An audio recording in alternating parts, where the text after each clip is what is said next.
This is my first association with self-narrate, so even though I've been in storytelling for a while, I never had anything to do. I didn't know anything about, I looked online, but I never had anything to do. So when I was asked if I would do this workshop, I said, what, who, when, where, how? So I'm a virgin, okay? I want to start out with, I chose to do stories at work. I do this as a 1-day and 2-day workshop. So now I've got to get everything down to 1 hour. Okay, so I have cut out much stuff and adjusted, and we'll just have to see how it goes. I'm so glad to be here. And when he said, would you do something with, like, not business storytelling, but stories at work? And I said, well, as a matter of fact, so I have storytelling at work 1 and storytelling at work 2. So you're going to get, I guess this is storytelling 2.5? I don't know, we'll see. But that's what we're going to do. And I wanted to start with, the reason we told stories at work is you've been hearing why and how stories are so important in our life. And yes, they are important in our lives. I know. Several years ago, I was getting ready to retire. I am a retired college professor after, ready for this, 44 years of teaching. And I thought, what am I going to do when I retire? Well, I got this information, I got this request to come to Texas to give a presentation at the National Speech Organization. And I thought, okay, so I'm going online, you know, getting my data, getting my facts, getting everything together. And I came across a lady named Flora Joy, and she had an article or some information that I really wanted. So I contacted her. I thought it was a joke. Who would have a name like Dr. Flora Joy? Well, I found out who Dr. Flora Joy was. Dr. Flora Joy changed my life. Because you see, ready to retire from college teaching here at the university and at Santa Fe, I was a debate coach. Okay, anybody understand that? It means buckets. It means stacks of facts, information, documentation. And I mean, when you debate the fact. I got a fact, you got a fact. Who's going to have the best fact? And that's the way it was. I coached interpretive events, and I taught public speaking. So I was someone who was a fact collector. Okay? And then Flora tricked me. She asked me if I would come to East Tennessee State University in Johnson City for a summer workshop. Folks, I graduated 2 degrees from the University of Tennessee, not East Tennessee State University, and Florida University of Florida. Why am I going to? I'm retiring. But I went, and my life changed. Totally. I became a story convert. And since that time, everywhere I go, I have just connected with story. It's the most amazing thing that has ever happened in my life. And if you had told me that in retirement, I would be traveling and doing storytelling, I would have said, you're out of your mind. I'm retiring. Folks, while I was at ETSU, they said, would you be interested in going to Bhutan? Who? How many of you know where Bhutan is? Ah, good. Ah. And I said, for what? And they said, the king needs some storytellers. To Bhutan? And I went to Bhutan not once but twice as a storyteller. They didn't speak English, and I sure didn't speak Bhutanese. But you know what? When we told stories, we understood and we connected. It was the most amazing thing. Then I was invited to go to India. India, as a storyteller? You're out of your mind. I'm retired. I'm a retired debate coach. No. And then, miracles of miracles, I was asked to go to Israel as a storyteller. And I told biblical stories in the country. You know, my first one standing in the Sea of Galilee. If you don't think that changes your life, let me just tell you, you ain't been there. So I am telling you that stories are life changers and that they can be and they are. But you have to be willing to look at the power of story, and you have to be willing to play with the power of story. So I'm a story convert, and I hope that you are, and that you will be more converted even after you leave here, because you can begin to see the practical applications. I will tell you, in the time that I have been doing this, I have never experienced such a growth of knowledge and information and practicality. I've never seen this in any field. And what we're finding is there are some people that are saying that they are more dependent now on storytelling than facts. Whoa. And it's very credible sources, and I'll get into that for just a little bit. But here's what I want us to do first. I want to see if by the end of this, maybe you'll be a storytelling convert. Maybe you'll go to East, if you want to go to East Tennessee State University, and they have scholarships, okay? It took me 3 years to get my degree because I just went in the summer. And since that time, I get to go back and teach. Wow. So you talk about really changing, it did. So if any of you are interested in the ETSU program, go online or come and see me. But I want to know this. I want to know your experience, or I want you to know each other, your experience with storytelling and with yourself. But let's start here. I want you to tell who you are, where you work, because everybody works at something. Sometimes we get paid, and if you're retired like me, you don't retire. You just find something else to do. And what was the best job you ever worked at, and what was the worst job you ever had? Everybody got that? Okay, so that's what I want you to do. So let's look at our time.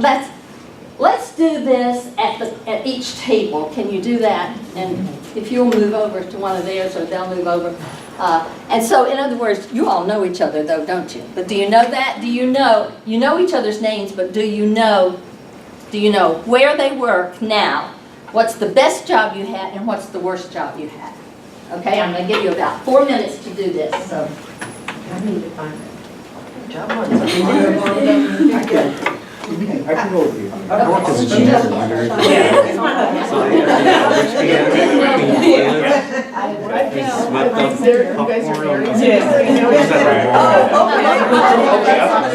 I like popcorn.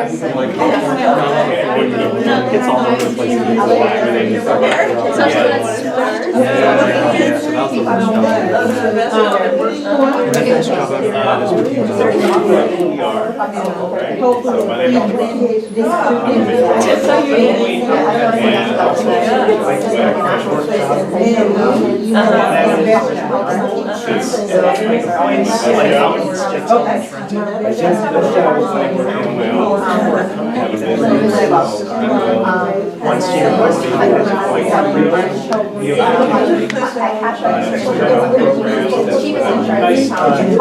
had is with sitting behind the desk and pretending as if there's like a ceiling in classroom and I did it at work. I've never worked there. I worked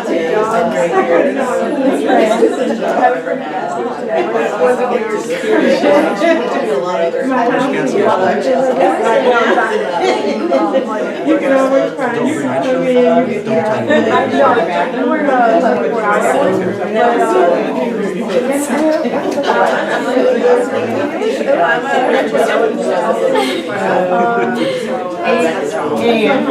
was the last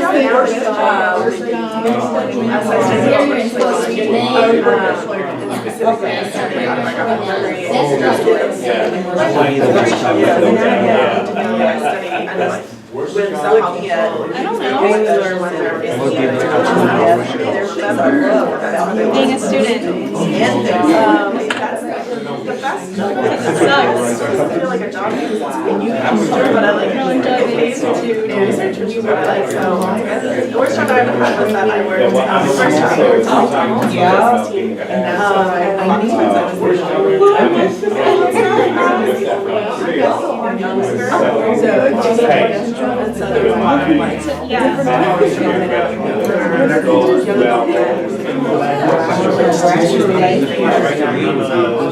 What's the best? Stories, it was just really nice moment where I guess the best one is here. getting back to me as a day No, like high school. day that nursing help me and that's what I wanted to do my job. And that's what I learned from like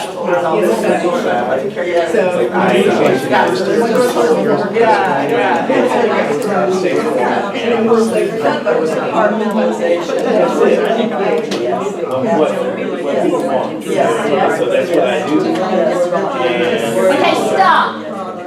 I just asked you to say 3 4 That's what we asked each Can you believe that? It's because the stories from our workplace, as soon as I go back and I say I was at Santa Fe for 40 years, click, click, click, click, click, click, click, and I can't just say I worked at Santa Fe. I worked at the University of Florida. I worked at East Tennessee State University. The job I liked best was, the job I liked least was, because it's real. And see, that's what stories do. That's what, no matter where you are or what you're doing, that's exactly what, so you just proved it. Now, folks, let me just tell you this. You left the stories that you, the places that you worked, that was the worst job I had, you're still not there, are you? Because the storyline says, get out of here. Not because of the place that was there, but because of what was happening there. And if you stayed with something, as I did, or I know as Nancy did, if you stay with that, it's because it's working for you. So guess what? The title of this discussion today is Stories at Work. And it's a very critical part in every human being's life, because whether you get paid for it or whether it's a volunteer kind of thing, you have stories at work wherever you are. So today, what I want to do with you is I want to help you look at the value of and the importance of stories at work. So I'm going to give you some handouts. Hopefully we'll just work through these, and it's something you've got to begin to fill in, and hopefully we get these all together.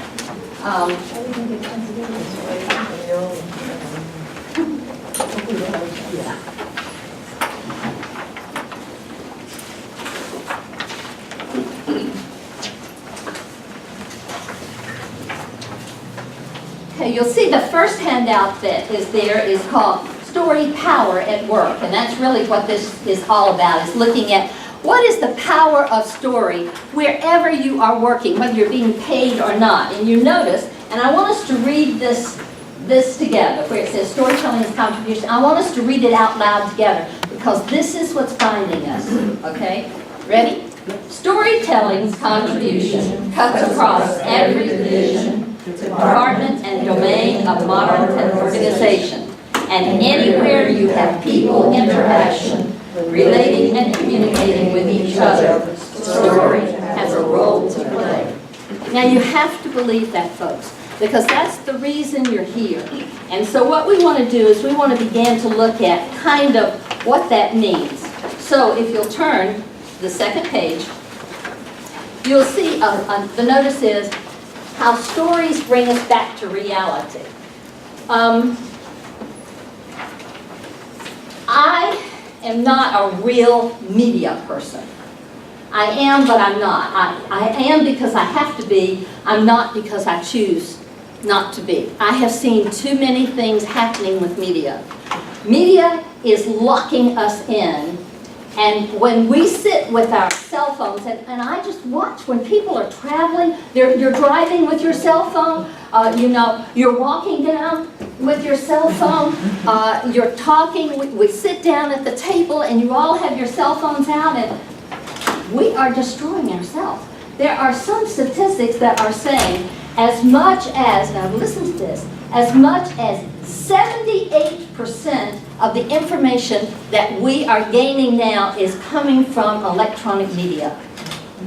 Now here's what's interesting. There ain't no way to confirm exactly what you're getting. It's changing constantly. And the information that is coming to us across that media may or may not be accurate or correct. It's just there, and it changes. So in other words, you get facts on your media, and it's gone. You get facts on your media, and it changes. We are finding now that we are dependent upon those facts, but we can't, most of the time, verify them. Think about that. You read statistics, numbers, quotations, and you can't quantify and verify, you just accept it. That's dangerous. That is dangerous. As a debate coach, we had to go back and look at that data, analyze that data, where it came from, who it came from, what it meant, what was the date on it. And you know what? By the time we got through some of that, we won many debates simply because of the misuse of the data. But we had it in print. We didn't have it here. Yes? I was curious about what your opinion is regarding the difference between the information we're gathering through our devices and whatnot, and let's say through news on TV. Here's what's happening. News on TV is, think about this for a minute, is story. They drop a couple of statistics in, or numbers in, or quotes in, or whatever, but for the most part, it's abbreviated facts. And so we have just gone through how many weeks of verification in a judiciary committee of opinions versus facts versus whatever. Do you see what I'm saying? You all, we are in trouble. I don't know how to say it any nicer than this. We are in trouble because of our dependence on media to get our information, and we can't verify it. Now, let me tell you something interesting that we know, and I'm not going to go into it except just tell you this. The way you process numbers, facts, quotes, statistics, and the way you practice, use stories is totally different in different parts of your brain. We assume there's that transfer. It doesn't happen. It does not happen. Where you are going, and what you are going to remember, ready for this? You're going to remember the story. You're not going to remember the number. That's a fact. That's a fact. Yeah. I mean, that we can prove.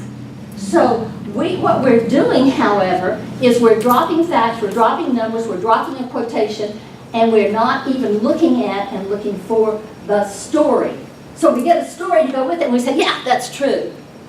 And we're in real danger if we don't start looking at this. So I want you to think about how story would make, did make, and is making a difference in the workplace where you are, were, or want to be. Do you understand what I'm saying? Because I'm telling you, it's the story that drives the organization.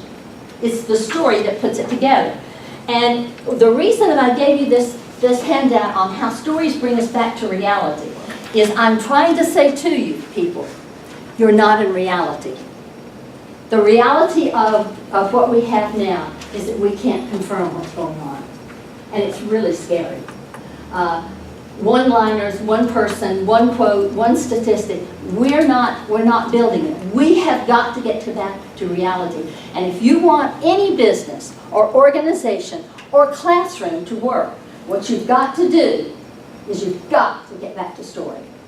So why? What will happen with it? Well, the first thing is, the reason you've got to have story as a base at work is because it builds community. Because we understand, oh, we both did. We had, oh, I was there. I remember when. My story is what connects us. What I've said to you today, everybody in here has connected with me in some way. Not because of the number, not because of the fact, but you've connected because we did it together, or I did the same thing. So first thing you understand is that if you are in a job, a workplace, you're going to be building community. And what happens is when you exchange stories and not just facts, when you exchange the stories in there, you build a broader base of understanding. I didn't know, I didn't understand. But if your organization does not have a method of collecting and using stories, then you're not going to have a broader base. So the guy that is in charge, or the girl that is in charge, or the that is in charge, is going to be making decisions sans building up the information from the base, from the people on the street. Then notice, it taps the power of social dynamics. There are some people that just when I get with them, and I sit down and talk to them or something, it's like I start clicking. It's a social dynamic that happens that begins to make me think that I say something, then you say something, you say, oh yeah, what about, remember, and when I was, and the connection is there, and it's a social dynamic, and instead of me saying, bye, I say, you know, maybe we could. And so we began to build a social dynamic and an excitement of what's happening. Because, and look at number 4, we share knowledge. We share knowledge. If you have stories in the workplace, if you allow stories in the workplace, and I will probably bet that those workplaces that you left didn't allow stories. Or they allowed stories and people just told stories, didn't listen to each other, and didn't do the work.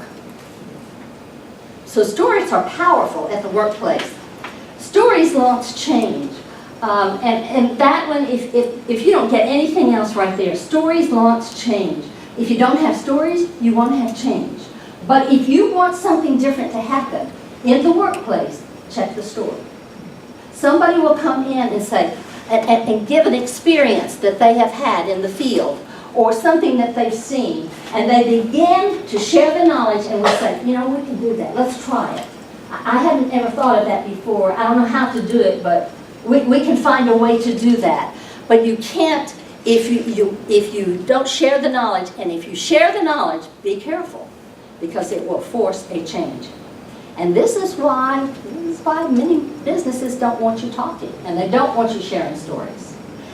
It incorporates values and culture, and people in our culture today, we are changing daily, hourly, and we're in extremes. It's not like I have something, you have something, and then we have a middle ground. Our values and cultures are being modified, they're being bastardized, they're being absolutes, and nobody, nowhere, no how has all the answers. And the last one is, we create a shared vision. Isn't that neat? When we work together, and we've come together for a short time in here, and we are creating a shared vision. What does that mean? We're going to be looking at stories at the workplace and how we can change and adjust and modify, and why we should, and if we should. And where that is happening, where are we getting some success? Notice the last statement here is, storytelling in the workplace is the key to empowering employees to understand and project an organization's core values. Think about that. Think about that. But what business are you going to and say, okay, on Wednesday afternoon we're having storytelling. Well, that's not the way you do it. But you have to have some way, some technique of beginning to share core stories. Now, that means, number one, you've got to be able to figure out what core stories are. And you've got to recognize what is happening in your workplace. So I'm going to do something that I have done one other time, but not exactly like this. You have got to find your stories. And for many people, and I know this because I've been there, done that, for many people, finding a story is so hard. And I don't even think about where I can look to find a story. I'm going to put these out here. And I want you, what I did was I went to my, I went and just cut out some cartoons, okay? So I want you to pick up these cartoons. Everybody take one cartoon or whatever, and I want you to tell the story that you see in the cartoon. You understand what I'm saying? So everybody, I got these out of the Gainesville Sun. So did you find one that you like? And so what you can't show me, you can't show the people at your table, you can't show us what your cartoon looks like. And they may have read it in the last couple of days, I don't know. But look at that and think, it is a story, and in all instances, listen to this, and I was shocked. In all instances, it represents a conflict of some kind. That's going to shock you. Because I don't think we look at cartoons and say, hey, what's the conflict here? But that's what it is. You cannot read your 3 or 4 cartoon character things. You can't read it. You have to get your own story together about I'm looking at this picture. This is the story. I found it. I found the story in the cartoon. Are you everybody understanding? Okay? And then you just tell it at your table. It's very short. Won't take but probably a minute apiece. Okay? And if you need to add something or add a value or whatever, you can do that. But remember, you can't show the cartoon. Okay? Share between each other. Yes, share them amongst each other. You can go first. People are worried about aging and not becoming mature, but just not progressing. 2 dogs are walking down the street talking to each other. It has a Person Water? when they encounter Does anybody win? another dog with a litter of puppies. Even though the confines of the story, it doesn't appear what the student is doing is more entertaining than My story but is it's men are Complain. The kids are calling. And mine is What? about a The kids, the robot. puppies are calling. Yes. and you should have heard So the difference is robot to upgrade their generational software to more like the person, and the person wants the robot to change and be more like the What's your person. favorite? And so in the end, Only that. it looks like They're they're okay with each other being who they are, and my one had to make sure like shaking and they kind of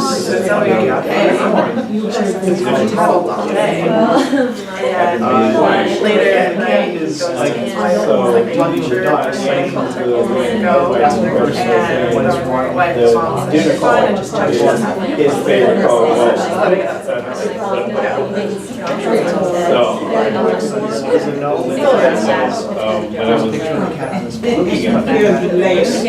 automatically started thinking of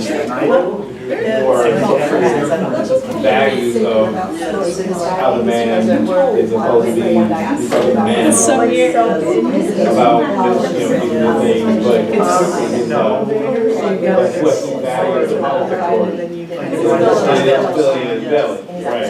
Go down that hall.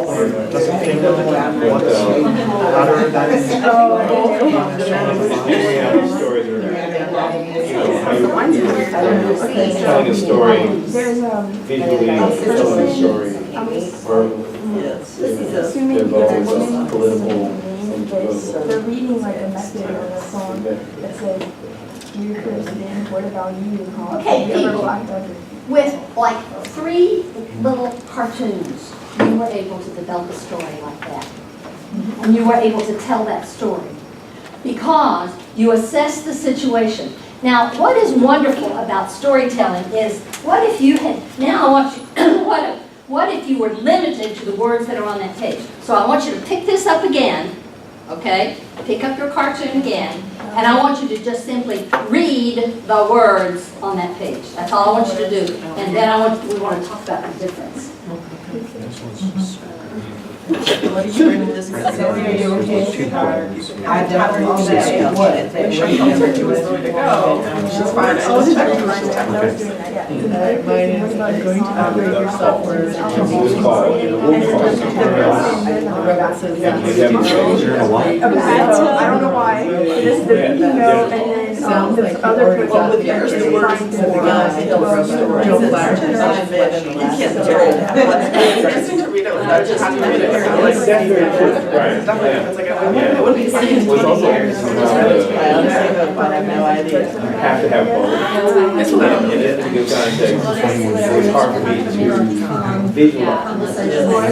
you know, that sarcasm, I wasn't quite sure.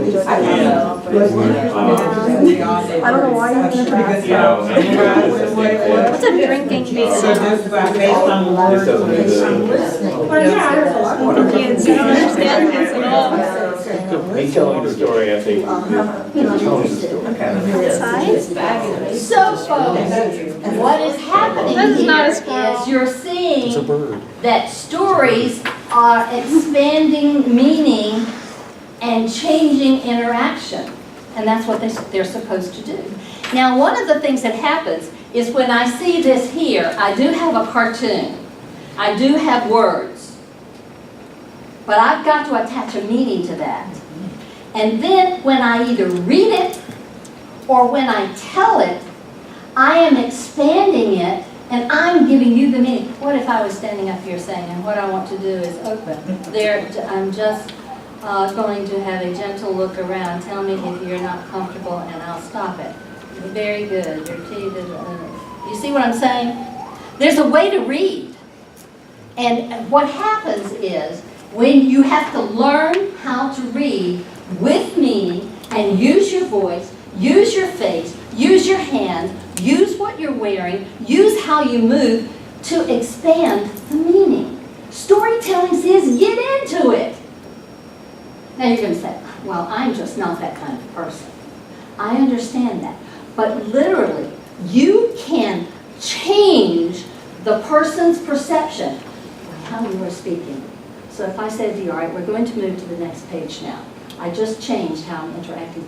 I use my voice. I use me. I use somebody else's words or thoughts, or maybe my own words and thoughts. But when you go to the oral aspects of storytelling in particular, you change the world, you change the room, you change our understanding. Now, what really happens, and I'm not going to get into this, is there is a chemistry, because her aura comes here and my aura comes here, and that begins to cross. And it will do that if you will get into it. But you got to have the story. You got to have the story. Because if you don't have a story, you can't get into it. So that means you've got to create it. So the next page in the handout says how to use the power of story.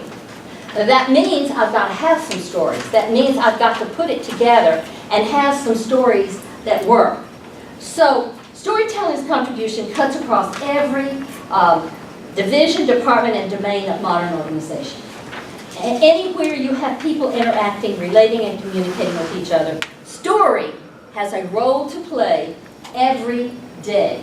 And if it's an oral story, it's going to have even more meaning and more impact. So you now see the 5 things that contribute to the power of story. Now, not all of these, I want you to look at them. Leadership, knowledge management, branding and marketing, strategic planning, community building. Those are all what you want at the workplace for it to be a positive place for you to be. Think about that. If there's no leadership, and you don't know who is leading, when is leading, and leadership can change depending upon the need at that point. But if you don't have good leadership, then your organization, your workplace is not going to be happy. If you don't have somebody managing knowledge somewhere, so we know where to go to get the data, you're going to have a workplace trauma. Branding and marketing. Listen, somebody is even covering that here. Branding and marketing, right now they're saying about 75% of the future of business is in branding and marketing. And you know what branding is? Storytelling. It is. Branding is the story. What is the story of? So that's what it is. Strategic planning. If you are in an organization where it is planned by the leadership here, and brought to you and told you and you don't have any input, you don't buy into it. Yeah, I have to do what I'm told to do. Strategic planning is not the job of the president. It is the job of the people working with the president of the organization.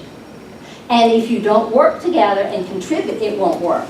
And then 5, community building. I just keep telling you this. The jobs that you like, don't you remember the people you worked with? Don't you go back and say, oh, Jan was that person that did such and such and so and so. The organizations that you've been in, the people that you remember are the people that you did something together. And that made you all very, very interactive. It made you say that you had a way of working together and achieving together. So what you've got to understand is that if you were in an organization that you were not comfortable in, that is not moving ahead, that has some problems, you'll find them in one of these 5 right here. Think about it. Just think of a place that you were that it was very unsettling to you. Now, if you could create your own business doing whatever, how would you incorporate these?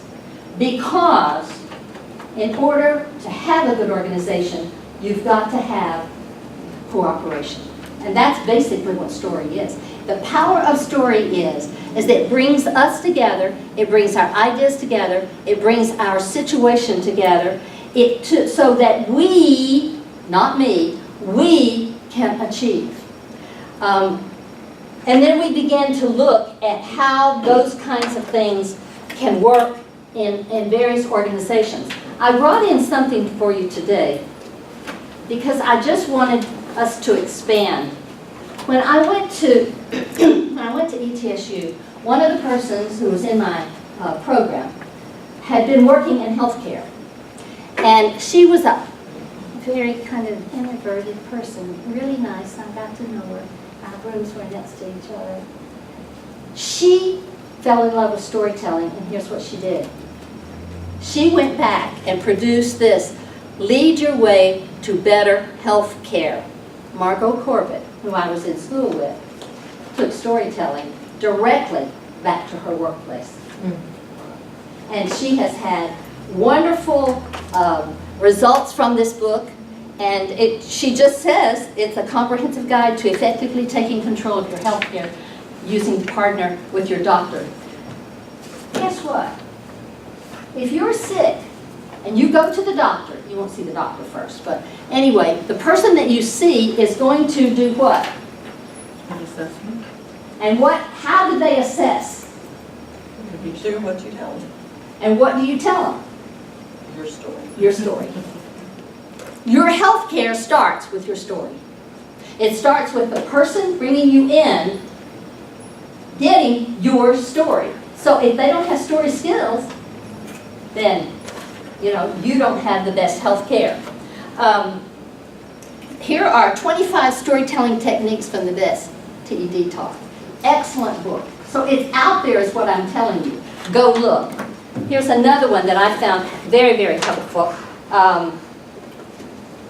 The Power of Storytelling.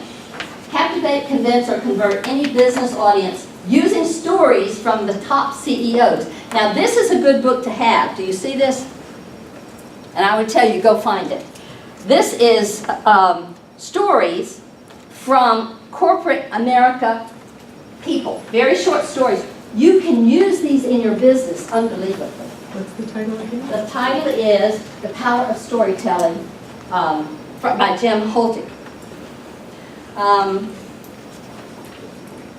And this one, this converted me. Wake me up when the data is over. This converted me.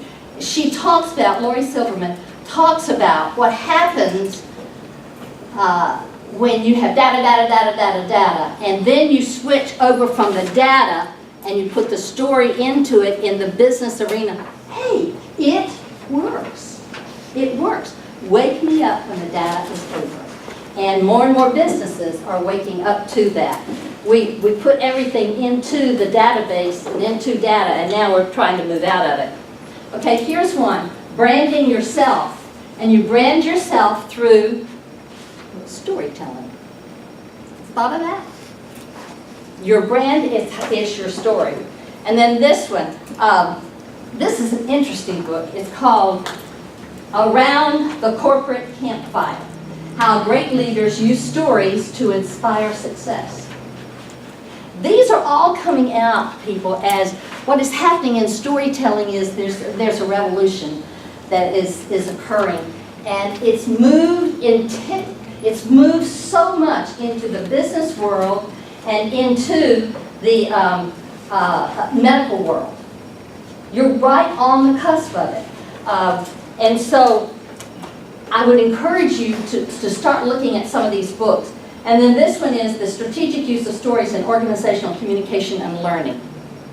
Okay? Organizational communication. In other words, what's happening is we're now putting books out, and I'll let you look at these afterwards. We're now putting books out that say you have got to put stories into corporate, and there are ways of doing it, and your leadership is noting this. I will tell you that the storytelling program at East Tennessee State University has changed dramatically.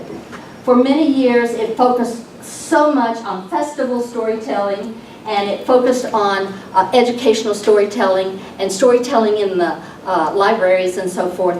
And it's just doing this. And so now they have formed a connection with the med school at East TSU. And they are in the process now of putting storytelling actively into the business world, into the business program. So you can't get through medical programs and you can't get through business programs without taking storytelling. I don't know about you, but when I was a little girl, my mother would say to me, "Ann, do not tell stories. Stories are not true. Don't you tell stories. I catch you telling a story." And now what we're seeing is, you better tell that story, because those stories are what's bringing us together. It's what's making things work, particularly in the business world. Yes? So can I ask you a question about your journey in terms of, so you came off from debating, one side wins, one side loses. Yes. Storytelling, Yes. ideally, in community building is about we all have shared meaning, we all shared win. How did you make the transition? Because that's a lot of what we have in our corporate cultures is a zero sum, and you're talking about a communal sharing process. So, how did you rewire your brain? I went to ETSU. Okay, for us, Johnson City and Jonesboro is the seat of the storytelling renovation revival,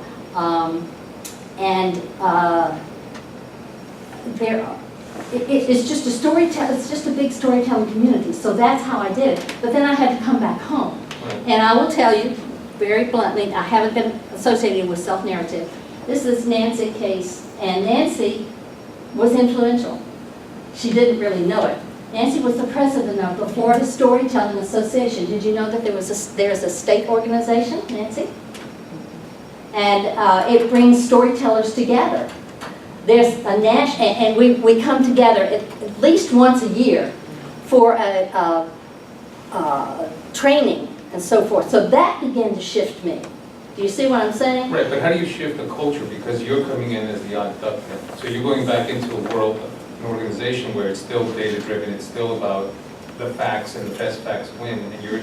But what I'm telling you is that's the shift. The shift is taking place. We have begun to realize that it's not numbers, and it's not fact. It's facts with stories. No, I get that in the whole, but Yes. I guess I'm talking about in the specific, like in in whatever organization we work in. That may not be permeating down into the reality. We may think about that conceptually, but we don't practice. I know. Oh, yeah. Learning to tell a great story is learning to touch on themes that are universal, that no matter what your background or rank in the company is going to touch your heart in some way. So if you're able to do that well, it builds community because you're all feeling that same thing together. when I was media supervisor, we were trying to get people to look in new directions. So we all read that book, Who Moved the Cheese, which is basically a story about what people or mice do when the cheese is not in the same place anymore. It's teaching you to look in other directions. But I mean, this is what a good story does. It makes you look in directions you wouldn't have normally, and it, regardless of your background, it will touch you in some way and move you in the direction the person telling the story wants you to go. Hold for just a minute, because you hear what she's saying, yes. And I think, though, it's really scary. I think when we opened this conference, they talked about being authentic, the gentleman from the Bull, and being vulnerable. And when you tell your story, you're vulnerable, and hopefully you're being authentic. And when you give folks, through your leadership, an opportunity to tell their story, you're opening up a whole, I hate to say can of worms, because I don't think it's a negative. I think you're opening up things that may not have ever been opened up in the workplace before. And it puts people in a different place. I love it, but not everybody likes it, because they don't necessarily want to be that open and vulnerable. But it builds community, and it builds strength, and it builds the culture of an organization. And you notice what Nancy was saying is you might want to enter with not the story of your group, but another story that we can all identify. And you're saying, regardless, the personal stories and the corporate stories will come, but you've got to lay a safe ground. Yes. You've got to lay a ground, and stories are not that. Don't you tell a story. You know, you've got to say, tell a story. And immediately, what you're saying is so true, because we are so embedded in facts. I don't need a story. We've got to get all of these things sold by such and such and so and so. I don't need a story in order to do that. Okay, if you look over here, turn to the next page, it says why stories at work are important. And there are three basic reasons. And these I want you to just hold on to. Stories plant. Stories plant ideas, enthusiasm, encouragement. It plants prosperity. It plants a future. It's a seed. That's what you've got to think of that story. No matter whether it's your personal story, it's your group story, it's your business story. And here's one, and I'm not going to get to it. This is one of my favorite books. Okay? And it is, What Do You Do with an Idea? Now this would be an excellent one to start in a group or organization, because it's a story about a little boy, and everywhere he went, the idea was following him. And he didn't want that idea to be with him, but it tells his story about how that idea never left him. And there's no one sitting here right now that doesn't have some ideas up here. But, you know, I'm too old, I'm too young, I'm too fat, I'm too thin, I'm not rich enough, I don't have. But the idea stayed with the boy. And it grew, and it grew, and it grew. And gradually, the boy and the idea worked together, and things could happen.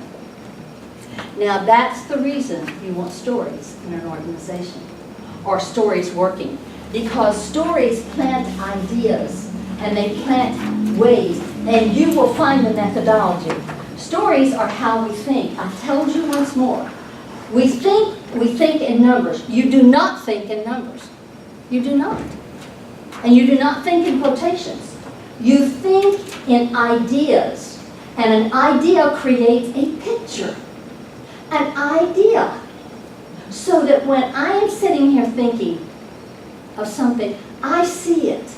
And I'm a very visual person anyway, so anything that I say or do, I have to see it physically in order for it to be real to me. So what I'm saying to you is that stories are how we think, and you've got to accept that. And that's running counter to a lot of our culture. Now, I firmly believe that facts are necessary. And if you have stories and no facts, you have a failure. If you have facts and no stories, you have a failure. So you put them together. Because stories bring us together. We need to realize that stories not only function socially, but are used to get results. So what I'm going to say to you is, you need so much to begin to collect your stories. You need to look at what's happening at your work. So I'm going to give you something to get you started. If there's one thing I would tell you to do as you leave here today, is you go back to whatever job you're in, whatever workplace you're in, or organization that you're in.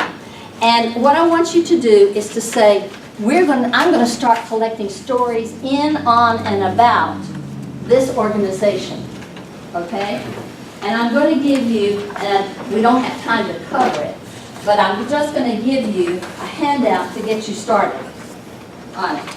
This would be a whole workshop for us to do. And it says, find your story, okay? And it's called, the front page of it says, core story key questions. Do you see that? So right here, most people will say, what do you mean by having a story? Our people don't have stories. Yes, they do. So if you want to find out something about your organization and about your stories, think about this. What do we do? What do we offer? Just write it down, whatever you think. Or you could do this with 5 or 6 people at work. Which values determine and guide our action? I am sure that nobody would write down the same things initially. In what ways are we different 5 years ago? Were we different 5 years ago? If you're the same today as you were 5 years ago, you're fooling yourself, because you're not. So how were you different or the same? How do we want to grow, change, or transform? What can we do, and how can we do it? Who do we serve? Clients and industries. And what else do we want to serve? Now, people, when you begin to look at these in the workplace situation, or even in your own personal life, if you will begin to do this, what you're going to find out is, I'm finding out what I think is not what you think, but when we put them together, we may find things. And this is a way to start to collect ideas. On the back of that, I gave you what I call the P plan. If you want to get a story, here's how you do it. Number one, what's the place? Any story. Where do you see it happening? Literally. Who are the person or persons that are in it? What do they look like? How old are they? What have they done? What they haven't done? What is the pathos? What is pathos? The way. Maybe the way. The way. And the feeling, the energy, what is happening, how you feel about something. What is the plot? 1, 2, 3, 4. And what is the point that if you ever use a story, what's your point? If you don't have a point, don't use it. But if you use it, it's got to have a point. Because everybody has a story waiting to be told. And so, if you really believe that, and I am convinced, absolutely, that everybody has a story waiting to be told, and every place at work has a story waiting to be told. And if you will begin to tune into that, even if you'll just go back to where you work and start listening, you're going to say, we do have more stories around here than what I thought. But I would suggest, and this is more an direct answer to your question, start literally, physically collecting stories. Write them down. I write stories down, but the power of the story is in the telling of it.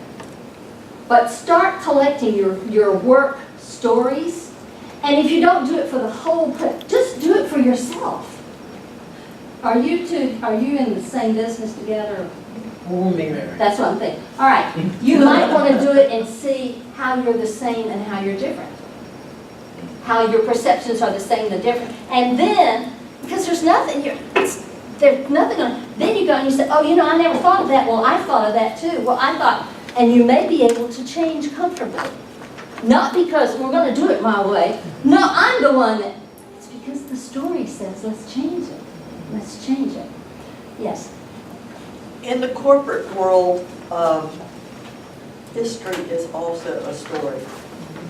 When I took a job as media supervisor, I walked into a situation where there was much history and I was completely unaware of it. And the second or third day, a person who had been there said, come ride with me to wherever.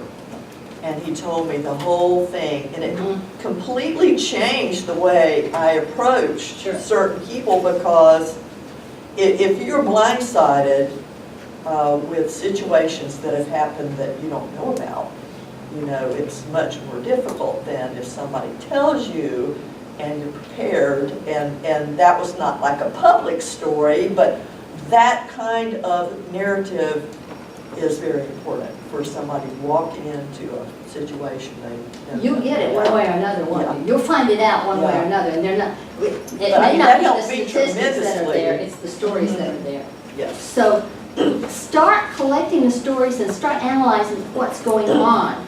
And then you can begin to make the necessary changes wherever you are. And this is not just for the business that you're in, it's for wherever you are. And she mentioned one thing, and I want to get to two examples of this. Number one, she mentioned that stories are always there, they're planted in, and she used the word History. History. If you'll think of that word now as hi story, it may change. Oh, yeah, I like stories, but let me tell you something, folks, and this is really alarming, I think. It's one of my personal biases. You do know that they are eliminating history courses from education and school systems now. Now, history is what lays the groundwork for us to move forward to today. So if you get rid of that history, what are you going to do? Will it change our understanding of our culture and our values? Absolutely. We need history. I think, on a personal basis, you need more history than we need less history. But it's boring, and who wants to know what they did back in when, and then when they that. So we're cutting back history. We're cutting back civics courses. We're taking those out of the curriculum for schools, and then we don't understand why we don't understand each other, because we didn't listen to our stories. And I'll give you one other illustration, and it's again, a personal bias, and it's a way I've moved. I don't know if you realize it or not. I'm sure that you do. But if you look at the Bible, which is the most popular book ever, more copies of the Bible have been published and used than any other book in history. The Bible is a story. That's what it is. It is a story book. And if you look at, if you're a follower of Christ and you look at Christ, do you know how Christ taught? Why didn't he give them a cell phone? Why didn't he give them something to read? How did Christ teach the thousands of people? Stories. Stories. They're called parables. So stories have been with us for generation upon generation. Stories are real. They're our history. They're how we get together. So the next time you see something about history, think, hi, story, and know that there's something there that will bring us together instead of separating us. So listen for stories, expect stories to be there, and tell your own story. And ask somebody for their story, and you will form something, a bond that won't be broken by one incident or one activity. Do you need stories at work? Yes. And do you need stories at work? Yes. So my suggestion to you is start collecting stories, both your own personal stories, other kinds of stories. I have now, and I'm going through it now, I have now 5 boxes of stories, and I have them all classified. And so I can go pull up a story anytime I need to pull up a story. My suggestion is do it at the workplace. You don't have, the whole workplace doesn't have to do it. You do it. on your job, in your home, whatever. Start collecting stories, and it'll be amazing because you're going to find out those stories I never thought of it like that. And you'll read it this day, and then tomorrow when you read, oh, I never saw that in that story. So let stories become real, and let stories be at work, but most of all, let stories work for you. Thank you.